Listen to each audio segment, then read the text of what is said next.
Hello, I am DK. One of the most debatable topics in the gaming world is what exactly a JRPG is. A JRPG is, by definition, a Japanese role-playing game.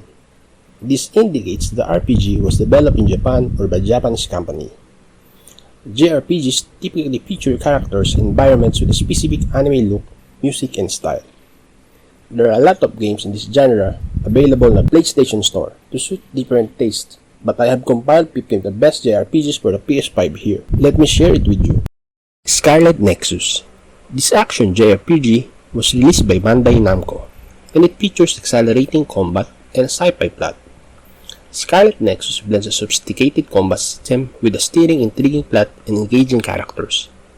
The game's protagonists, Kasane Randall or Yuito Sumeragi, are members of the OSF, Other Suppression Force, whose job is to fend off creatures known as Others. While both Kasane and Yuito are armed with swords and other close-quarters weaponry, they each have a unique talent known as psychokinesis, which lets them launch rubble and other things at enemy foes. It could take some time to complete the game, but once you do, it's highly addictive. This game is among the best JRPGs on the PS5 because of its endearing characters and superb tempo. Scarlet Nexus delivers a comprehensive experience that isn't overly drawn out if you enjoy role-playing games and are searching for something that's neither too short nor too long. The landscape provides an adequate spectacle in addition to the dynamic combo-driven fighting, which is quite thrilling. Judgment. Judgment is an exhilarating action role-playing game with a fantastic plot and an excellent cast of characters. For the PS5, Ryuga Gotoku gave Judgment a new look and revitalized the Yakuza spin-off series. The PS5 edition of Judgment has substantially better visuals than the PS4 version. It's still a passably attractive game. The character model's appearance has been improved. In the Yakuza The Underworld, Judgment spins a legal drama and detective story while confirming the mechanics and allure of pursuing criminals, questioning suspects, looking for leads, and occasionally beating the living daylights out of goons. You'll take on the role of Takuyuki Yagami, a former defense lawyer who was forced to leave after acquitting a guilty murderer.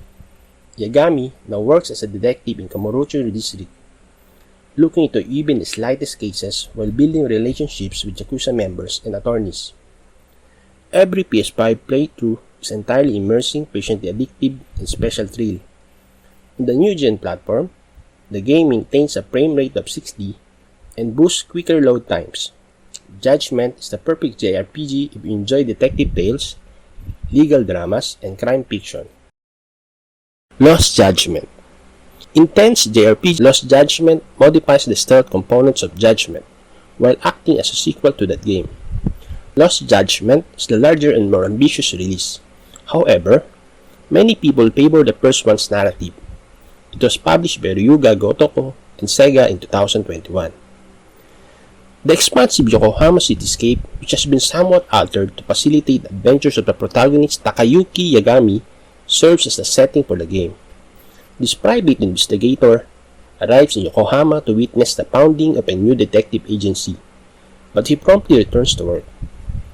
There aren't any clear connection between the story and its precursor Judgment, other than the occasional flashback and references. In addition to the ensemble of fascinating individuals, the plot is entertaining as expected. The entire game is laced with memorable moments and well-acted cutscenes, topped with the heartfelt performances by the primary actors.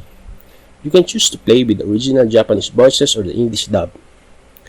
The main character delves deeply into the problems at the school as he looks into a local institute where kids are causing havoc throughout the area. Unquestionably, one of the best PS5 JRPGs and most complete Yakuza-style games is Lost Judgment.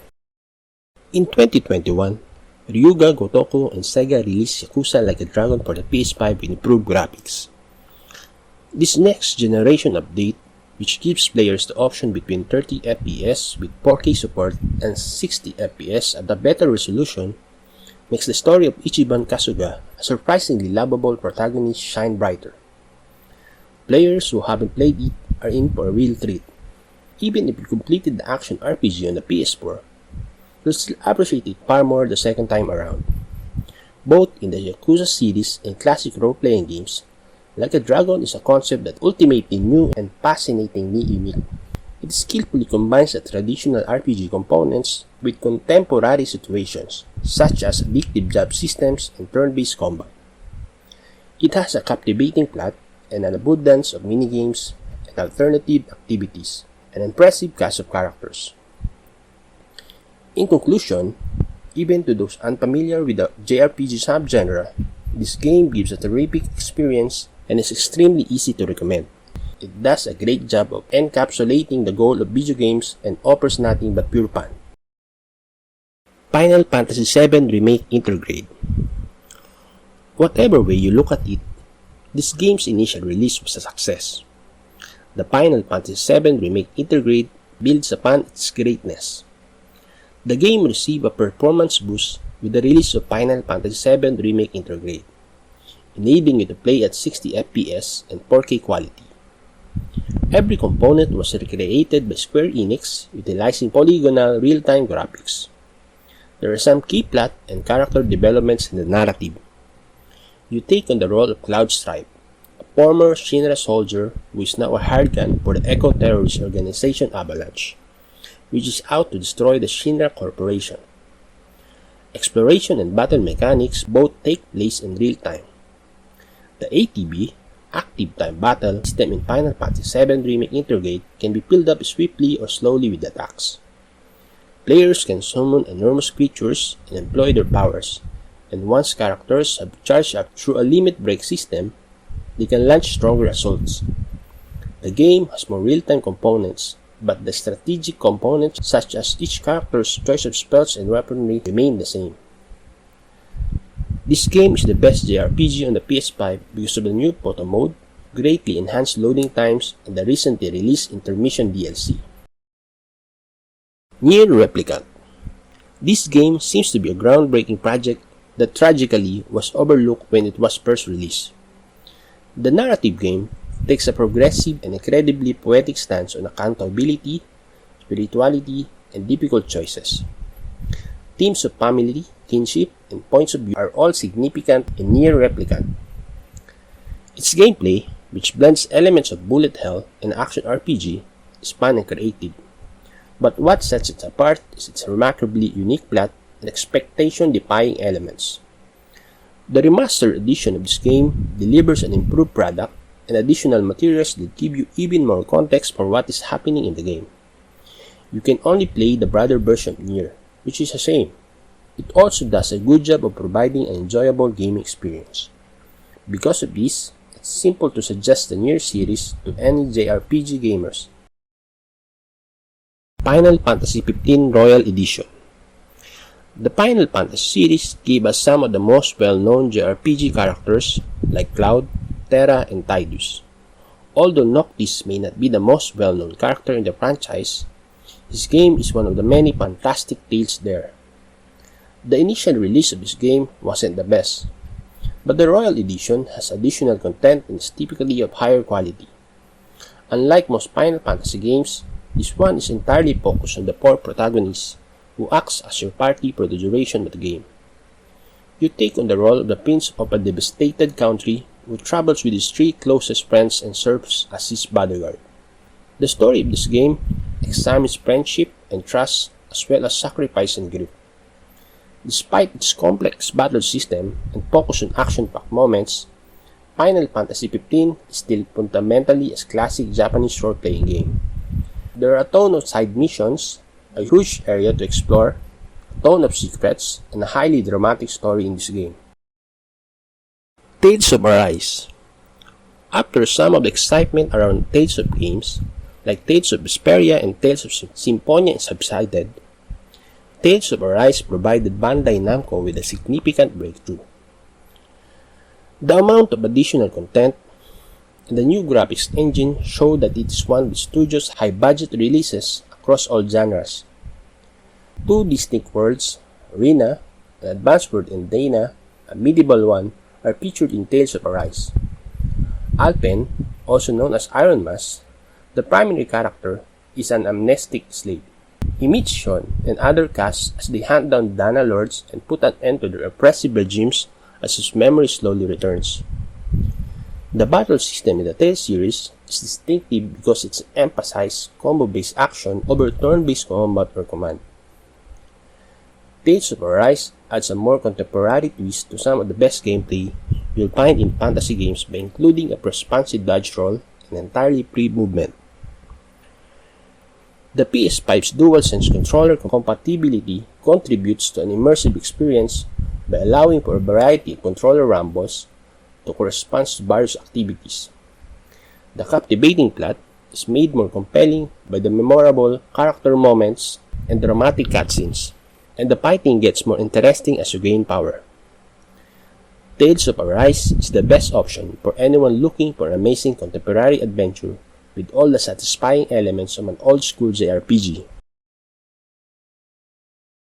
Genshin Impact. One of the most accessible free-to-play action RPGs is Genshin Impact.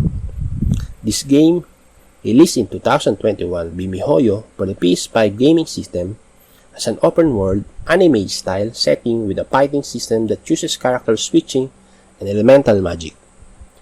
The fantasy setting of Genshin Impact is Teyvat, which is home to 7 distinct nations, each with its god and set of elements. Your first decision in the game is between two siblings who cross multiple worlds before being estranged from one another during a war in Teyvat. The traveler engage in battles and quests in each place they pass through while looking for the missing twin sister with her companion Paimon. Genshin Impact's combat combines button mashing from action role-playing games like Kingdom Hearts with team builds from Dark Cloud and character-specific moves. This suggests that each character has their equipment and weaponry. Other characters utilize bows and the fire-pyro element, whereas the traveler uses the wind amino element and a sword. As a result, it's always a good idea to choose the people in your party according to their elemental tendencies. Given how much time players can devote to each playtime, it is impressive that this game is free to play. It is unquestionably deserves to be included in this list of the top JRPGs. Chris Tales. In 2021, Modus Games released Chris Tales, a turn-based role-playing game. It draws inspiration from classic role-playing games like Final Fantasy VI and Chrono Trigger while adding its distinctive twist. You take on the role of Chris Bell, a teenage orphan with magical time travel abilities who can see both the past and the future. Looking to the past can assist identifies the cause of current problems, and looking to the future can help you prepare for the challenges you will face. Chris Bell sets out on an adventure to alter history to rescue the world. Through the quests, new characters are gradually made available. In addition to being incredibly entertaining, they offer unique fighting skills that can change your combat strategy. This keeps the game engaging and new throughout each playthrough, which takes around 30 hours. Observing how your side missions and other actions have affected places and people makes you feel accomplished. You will be encouraged to interact with side content by incorporating all these effects into the captivating and charming plot. Unquestionably, among the top PS5 JRPGs is Crisis Tale. Puga Melodies of Steel is a difficult and beautiful game that demonstrates how tenacious a young person can be when confronted with seemingly insurmountable challenges. The protagonist of the game is Molt, a 12-year-old shepherd whose life is turned upside down when the Burman Empire invades his town. The majority of the villagers were taken prisoner by the Empire, which also destroyed their homes. Molt, his buddies, and his younger sister were able to flee the invasion after coming across a big tank. The machine, known as Taranis, will be helpful for retaliation and for saving their families and loved ones, though they might lose their lives and their innocence as a result. You will be forced to assess alternatives for the best chance of survival as a persistent boss fight cleverly and keep pushing you with their weaknesses and defenses. The Soul Cannon can help you escape problems if you make a few mistakes during the fight or do not properly enhance your tools. Even though you can constantly access this tool, you can use it to defeat any adversaries that may appear.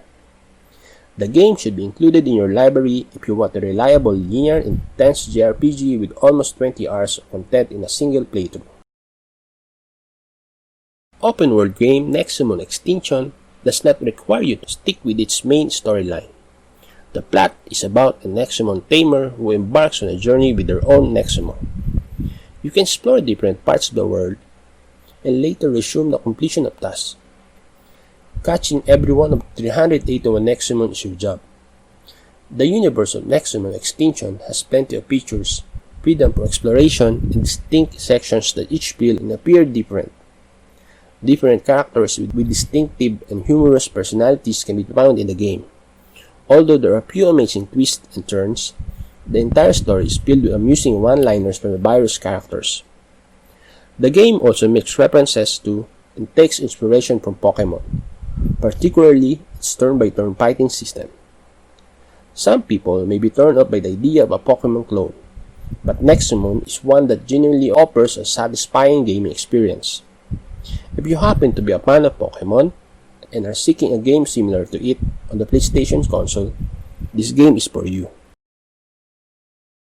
Persona 5 Royal is a rather well-liked choice among anime fans in the gaming community, and it is also unquestionably among the top JRPGs available.